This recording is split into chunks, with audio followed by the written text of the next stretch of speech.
મારુતિ નંદનમાં ફરી એકવાર આપનું સ્વાગત છે। હવે આપણો ધોરણ 9 ની અંદર 20મો પાઠ ચાલતો હતો ભારતનો બ્રિટિશ સત્તાનો ઉદય। બરાબર છે મિત્રો। આની અંદર આપણે જોયું કે એક આઈએમપી પ્રશ્ન મેં તમને કાલે કીધો હતો પ્લાસીનું યુદ્ધ, બીજો આઈએમપી એક પ્રશ્ન ચલાવ્યો મેં બક્સરનું યુદ્ધ। તો આ બે યુદ્ધો તૈયાર કરવાના છે। ત્યારબાદ બ્રિટિશ ઈસ્ટ ઇન્ડિયા કંપનીનો વિકાસ, એમનો વિકાસ ભારતના કયા કયા ક્ષેત્રોમાં થયો, કઈ કઈ રીતે થયો, કયા કયા જનરલ ગવર્નર સત્તા ઉપર આવ્યા, એમને ભારતના કયા કયા રાજાઓને પરાધીન કર્યા, દરેકે દરેક અંગ્રેજ જનરલ ગવર્નરે કયા કયા નીતિ નિયમો બહાર પાડ્યા, એની ચર્ચા આપણે કરતા હતા। એમાં આપણે આજે ભણવાનું છે ડેલહાઉસીની ખાલસા નીતિ। ધ્યાન રાખજો ખાસ, ડેલહાઉસીની ખાલસા નીતિ। ડેલહાઉસીની ખાલસા નીતિ।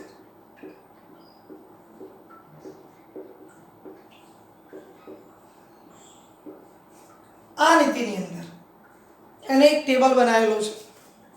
ટેબલની અંદર એ કે ખાલસા નીતિ દ્વારા રાજ્યને કઈ કઈ રીતે એમને ખાલસા કરાય।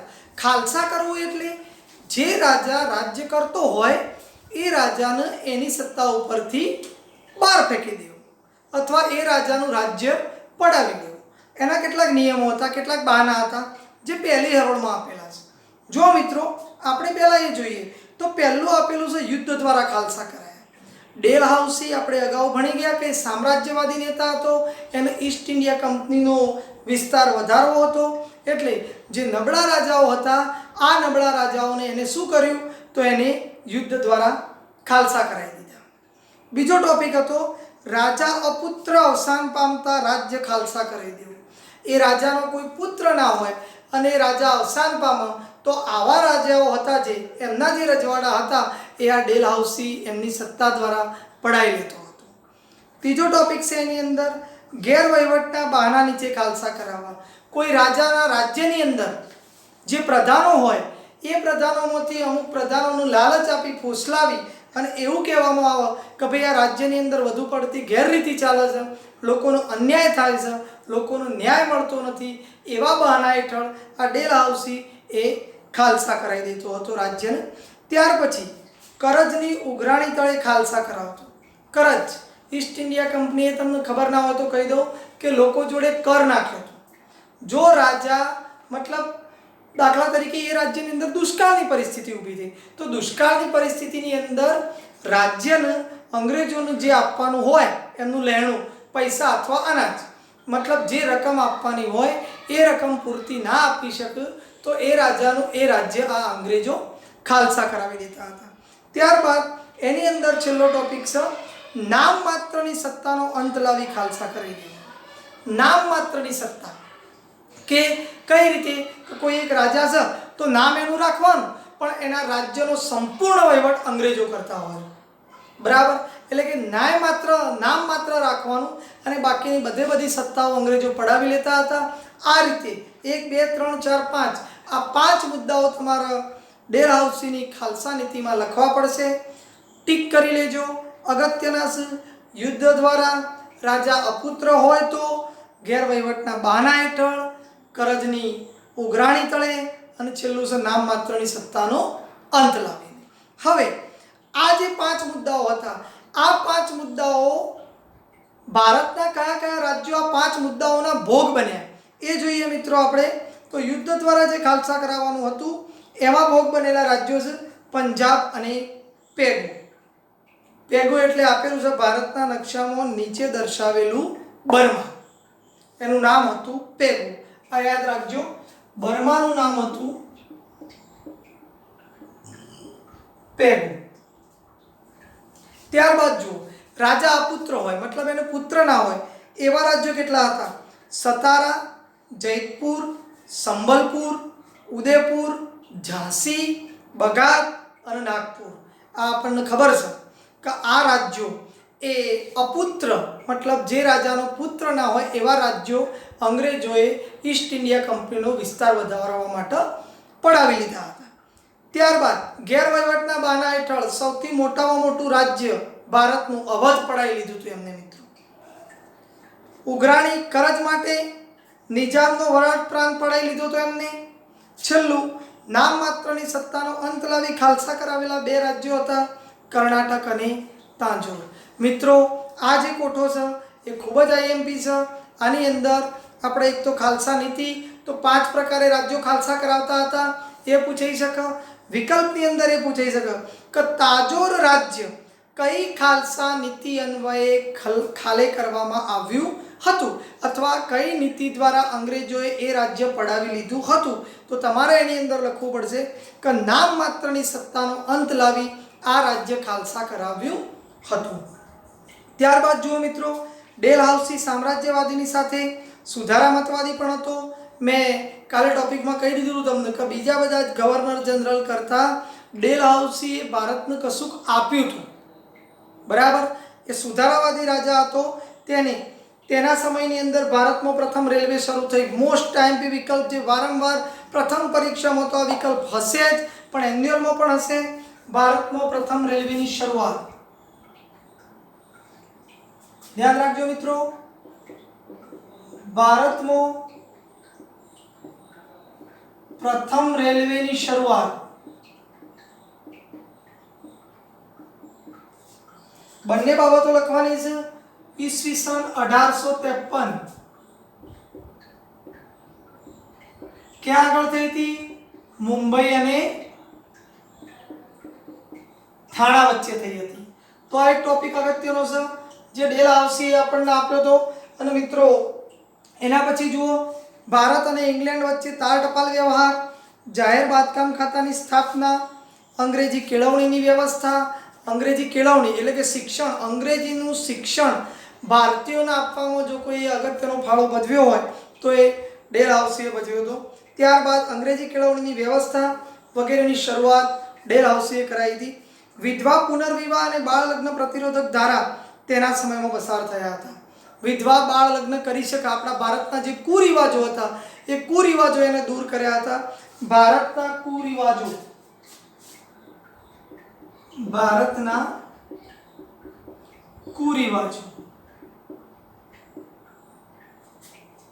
પહેલો હતો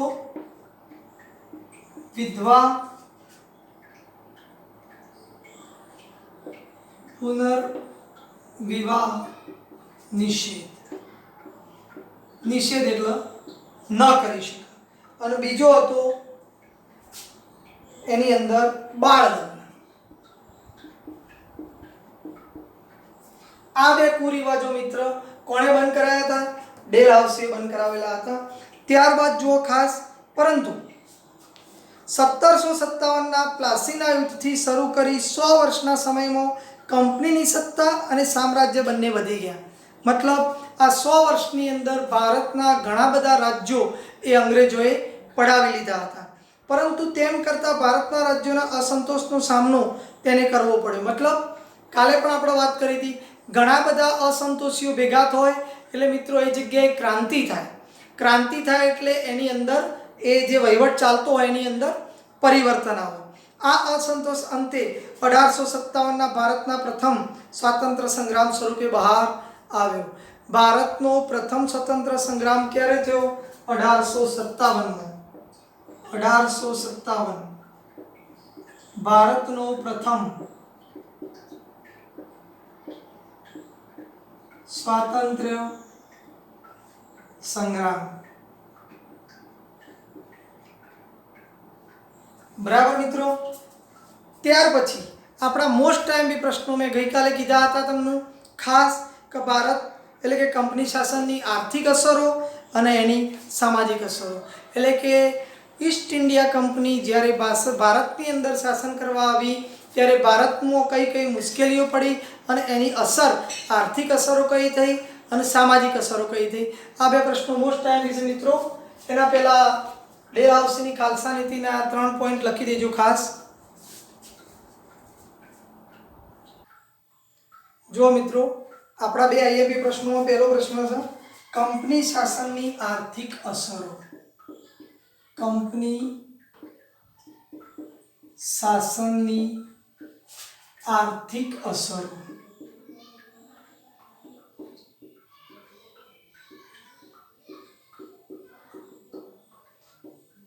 આ પ્રશ્ન અગત્યનો છે. બીજી હવે એક વાત કહી દઉં મિત્રો તમને કે હવે આટલા દિવસ તમે જે રીતે લખતા હતા એ રીતે, પણ હવે આપણે પદ્ધતિસર પ્રશ્નનો જવાબ લખવો પડશે. પદ્ધતિસર પ્રશ્નનો જવાબ લખવો પડશે એટલે કે આવો કોઈ બી પ્રશ્ન સાવીની અંદર પૂછાયો તો તમારે એનો ટોપિક આપીને લખવો પડશે. ફકરાની જેમ, વાર્તાની જેમ આટલા દિવસ લખતા હતા એ રીતે પ્રશ્નનો જવાબ લખવાનો રહેશે નહીં. જો આ પોઈન્ટ વાઇઝ લખેલો હશે તો એ પોઈન્ટ વાઇઝ લખેલા પ્રશ્નના તમને પૂરેપૂરા માર્ક્સ મળશે. દાખલા તરીકે 2 માર્ક્સનો પ્રશ્ન છે તો એના 4 ટોપિક મુખ્ય હતા તો એ 4 અંદર આવી જવા જોઈએ.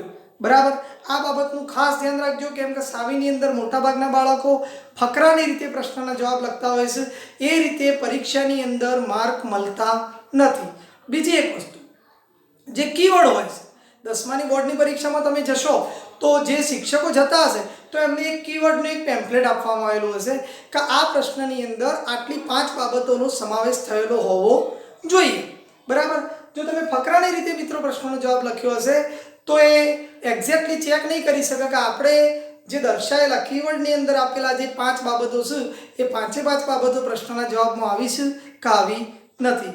એટલા માટે આટલા દિવસ તમે જે રીતે લખ્યા હોય એ રીતે, પણ હવેથી સાવીની અંદર આપણે ટોપિક વાઇઝ પ્રશ્નનો જવાબ લખીશું. જોઈએ કંપનીની આર્થિક અસરો.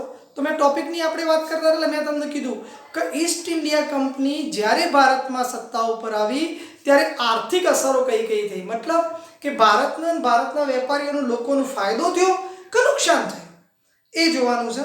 અહીંયા જો જ્યારે આપણે કંપની શાસનનું સરવૈયું તૈયાર કરીએ છીએ ત્યારે એ વાતનો ખ્યાલ આવે છે કે ભારત દેશ જે છેલ્લી સદીઓથી દુનિયાના દેશોમાં આર્થિક રીતે ગૌરવભર્યું સ્થાન ભોગવતો હતો તે કંપની શાસનના 100 વર્ષના શાસનકાળમાં ઇંગ્લેન્ડમાં તે કાચો માલ પેદા કરનાર અને કારખાનાઓમાં તૈયાર થયેલ માલ માટે બજારની ગરજ સારનારો દેશ બનાવી દીધો.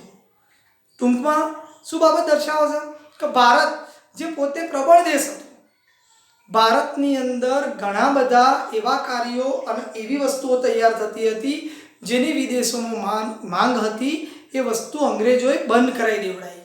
અંગ્રેજો શું કરતા હતા મિત્રો, ભારતમાં તૈયાર થયેલો કાચો માલ ઇંગ્લેન્ડ લઈ જતા હતા, ત્યાં આગળ એ માલની વસ્તુઓ બનાવતા હતા અને એ માલ વેચવા માટે પાછા ભારતના જ બજારનો ઉપયોગ કરતા હતા. એ વસ્તુઓ ભારતના જ વ્યક્તિઓને વેચતા હતા. આ રીતે ભારતની આર્થિક સ્થિતિ કેવી બની, કફોડી બની, ખરાબ બની. ત્યારબાદ જો એની અંદર બંગાળ સુતરાઉ કાપડ, કાચું રેશમ, ખાંડ, શણ અને મલમલની નિકાસ કરતું હતું. કયા સમયગાળા દરમિયાન? 1708 થી 1756. પરંતુ દ્વિમુખી શાસન પદ્ધતિ બાદ બંગાળની આર્થિક સ્થિતિની જે ચમક હતી એ ઝાંખી પડી ગઈ. દ્વિમુખી શાસન પદ્ધતિ એટલે કે 2 રાજાઓના નિયમોનું પાલન કરવું. દ્વિમુખી, રાજાનું આજ્ઞાનું પાલન કરવું અને સાથે સાથે અંગ્રેજોનો જે કર હોય એ કર પણ ભરવો. તો આની અંદર એક અગત્યનો ટોપિક બીજો આવ્યો, બંગાળ શાની નિકાસ કરતું હતું? તો બંગાળ સુતરાઉ કાપડ,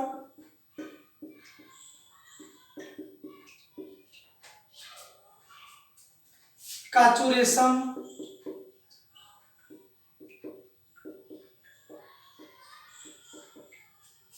ત્યારબાદ ખાંડ, શણ અને મલમલ.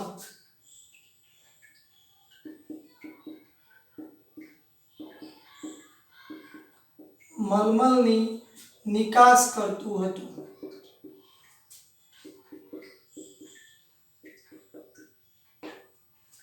અગત્યનો ટોપિક છે મિત્રો.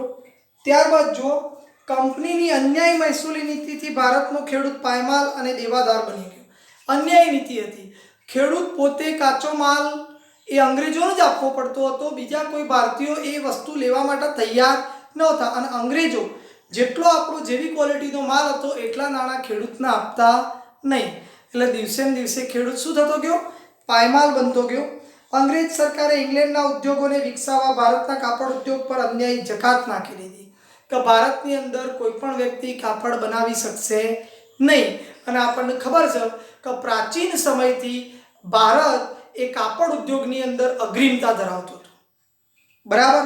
ત્યારબાદ જો ભારતના હુનર ઉદ્યોગોને કતરી નાખવાના વિરોધ નાખવાના વિવિધ અયોગ્ય રીત રસમો અપનાવી આપણા જે હુનર ઉદ્યોગો છે, હુનર એટલે ઘરે ચાલતા ઉદ્યોગો છે, જે વ્યક્તિ જે કારીગરો પોતે જે વસ્તુઓ તૈયાર કરતા હતા, આવી બધી વસ્તુઓની માંગ એટલે કે આવી બધી વસ્તુઓ બનાવવાની અંગ્રેજ સરકારે શું કરાવી દીધી?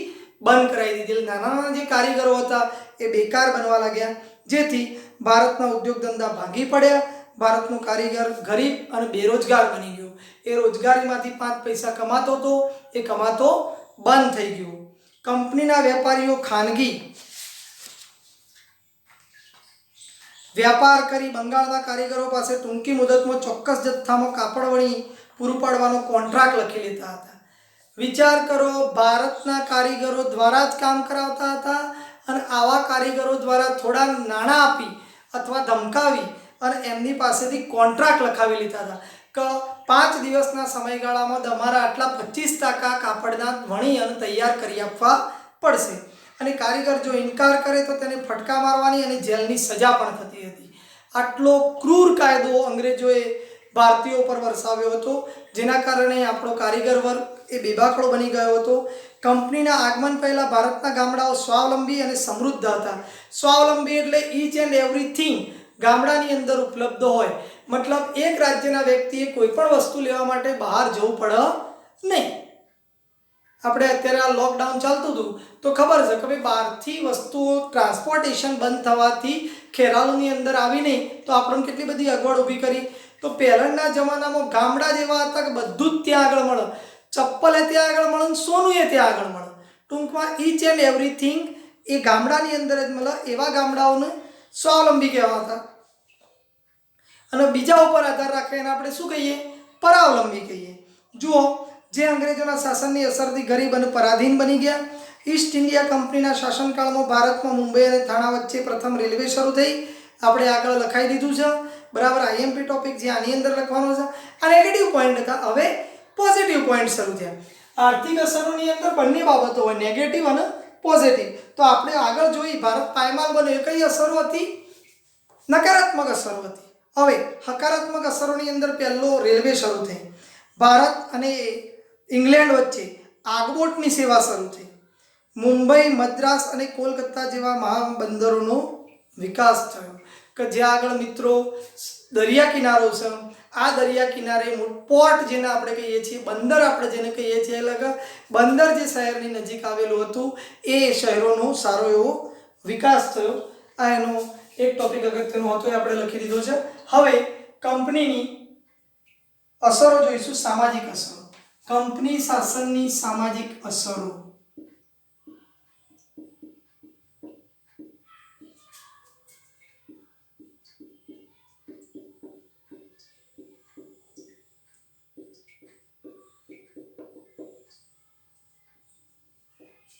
અંગ્રેજો ભારત ઉપર રાજ્ય કરવા માટે આવ્યા ત્યારે સમાજમાં કેવી પરિસ્થિતિ ઉદ્ભવી તો એના વિશેનો ખ્યાલ આપણે મેળવીએ કે બ્રિટિશ વહીવટ દરમિયાન વર્તમાનપત્રોના વિકાસથી ભારતીય પ્રજામાં વિચાર, વાણી સ્વાતંત્ર્યની ભાવના વિકસી.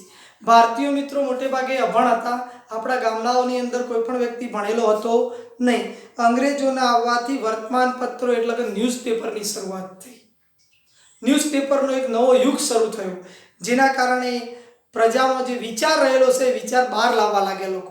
લોકો પોતે પત્રકાર બની પોતાના ન્યૂઝ એટલે કે ભારતીયો એકબીજાને પોતાની જે મજબૂરી હતી, પોતાની મૂંઝવણ હતી, એ મૂંઝવણનો ખ્યાલ આપતા હતા, જેના કારણે વાણી સ્વતંત્રની ભાવના વિકસી. એ સમય દરમિયાન ભારતીય સમાજમાં કેટલાક પ્રદેશોમાં કુરિવાજો જોવા મળતા હતા. આપણા કુરિવાજો દરેકે દરેક લખી દેવા પડશે મિત્રો. કુરિવાજો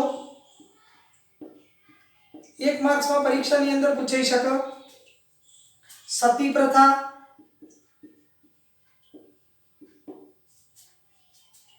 દૂધ પીતી કરવાનો રિવાજ, બાળકીને દૂધ પીતી કરવાનો રિવાજ,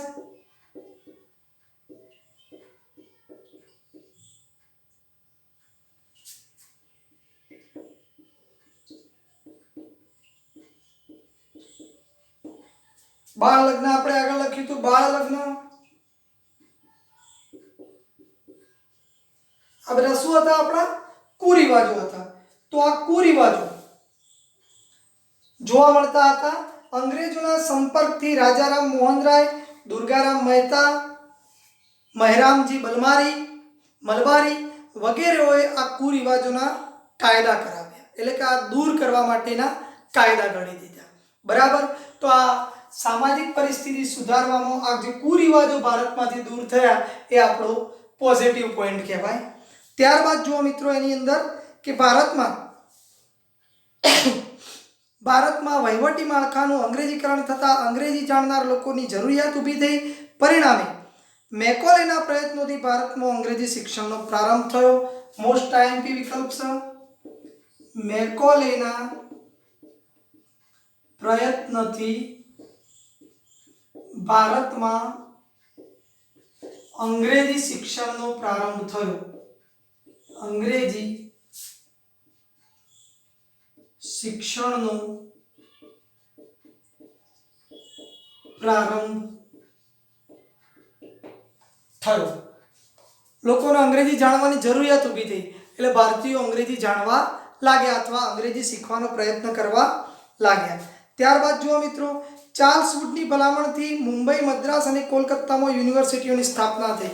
ભારતમાં સૌપ્રથમ યુનિવર્સિટીઓની સ્થાપના 3 જગ્યાએ થઈ હતી. પહેલા એકવાર નોટ ડાઉન કરી લેજો, પછી આગળનો ટોપિક લઈએ.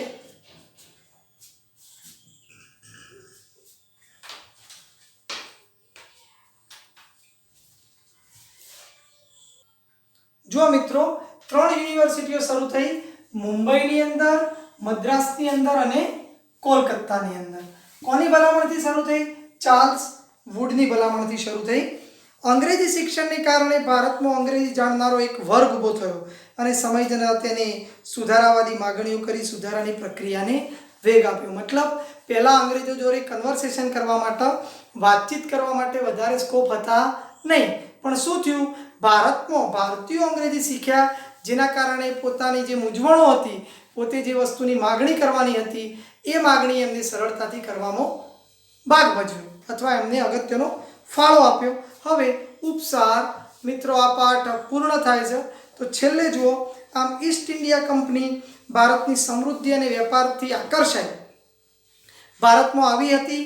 ભારતમાં કંપની શાસને પરિણામે રાજકીય, આર્થિક, સામાજિક અને સાંસ્કૃતિક ક્ષેત્રે સારી નરસી અસરો ઊભી કરી. મતલબ જે ભારતની પરિસ્થિતિ હતી એ એમને ખરાબ પણ કરી અને કેટલીક નવી શોધખોળો કરી, જેથી ભારતીય પ્રજાને વેગવંતી બનાવી. કંપનીએ ભારતના ભોગે ઇંગ્લેન્ડને સમૃદ્ધ બનાવવાની નીતિ અપનાવી હતી. ભારતના ભોગે, ભારત તૂટી જાય એનાથી એમને કશો મતલબ હતો નહીં, પણ પોતાની ઈસ્ટ ઇન્ડિયા કંપની હતી એ બધું સારી રીતે ચાલે એવા પ્રયત્નો તેમણે કર્યા. ભારતમાં આવી પોતાના લાભ માટે જે વ્યવસ્થામાં સંસ્થાનગત સુધારા કર્યા તેનાથી ભારતને પરોક્ષ રીતે લાભ પણ થયો. સંસ્થાનગત સુધારા એટલે સ્કૂલોની સ્થાપના કરી, એક સંસ્થાનગત સુધારો કહેવાય. મિત્રો, આ પાઠના જે આઈએમપી પ્રશ્નો છે કાલે આપણે એની ચર્ચા કરીશું, એ તમને લખાઈશું. Thank you.